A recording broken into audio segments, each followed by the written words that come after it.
जय हिंद दोस्तों। मैं Pawan Agarwal, CEO defence and security alert magazine. आशा है आप सभी स्वस्थ एवं सतर्क हैं।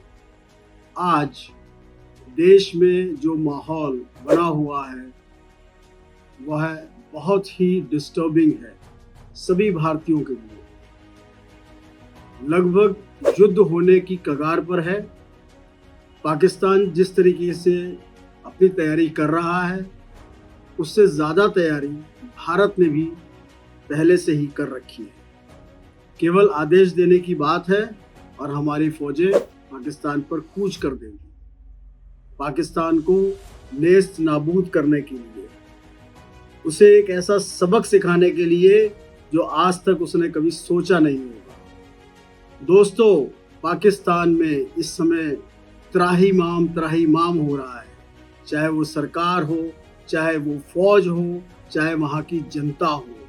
किसी को कुछ समझ में नहीं आ रहा है कि वो लोग कहाँ जाने वाले हैं, क्या करने वाले हैं यदि भारत ने उनके ऊपर आक्रमण किया। यहाँ दोस्तों, आज इस वीडियो का मकसद कुछ और भी है। आज जब हम ये देख रहे हैं कि पाकिस्तान के साथ हमारा युद्ध हो सकता है, तो ये युद्ध कौन लड़ने वाला है? हमारे देश की थल सेना, नौसेना और वायुसेना।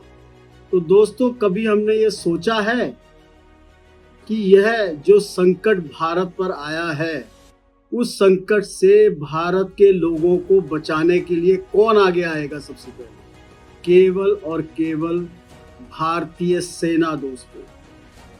और इस सेना के बारे में कभी हमने सोचा है? आज यदि युद्ध का माहौल बना है तो हमें ये भी सोचना चाहिए, यह सोचना हर भारतीय का धर्म है कि ये जो सेना है ये है क्या? त्याग, तपस्या, समर्पण एक इसका प्रतीक है भारतीय सेना। भारतीय सेना ने सदैव देश का मान सम्मान दुनिया में बढ़ाया है और हमें सेना का मान सम्मान बढ़ाना है।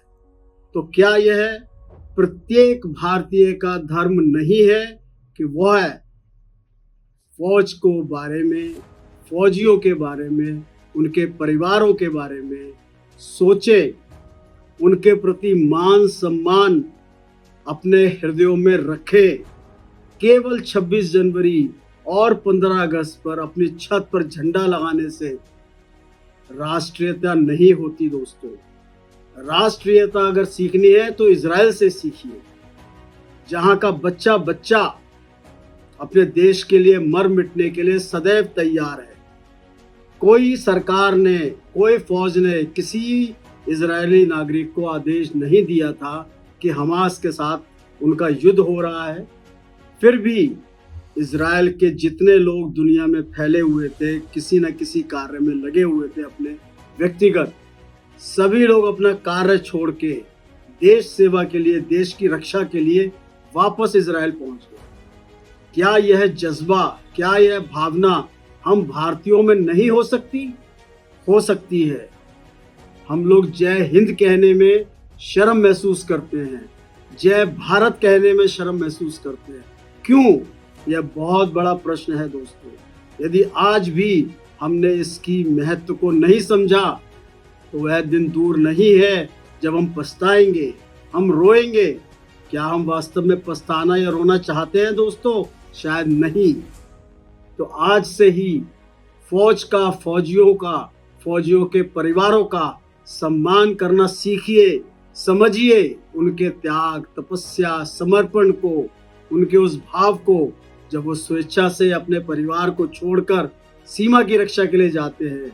यदि कल पाकिस्तान के साथ भारत का युद्ध होता है, सबसे बड़ा संकट हमारे फौजी भाई, फौजी बहनें अपने ऊपर लेंगी। जब वो यह संकट अपने ऊपर लेंगे तभी देश की जनता बचेगी, हम बचेंगे, आप बचेंगे। तो दोस्तों, यह बहुत बड़ा सोचने का विषय है कि केवल 15 अगस्त और 26 जनवरी पर हमें राष्ट्रीयता अपनी प्रदर्शित नहीं करनी है, बल्कि हमको अपने मन में, अपने दिमाग में हर समय भारतीयता को सर्वोपरि रखना है।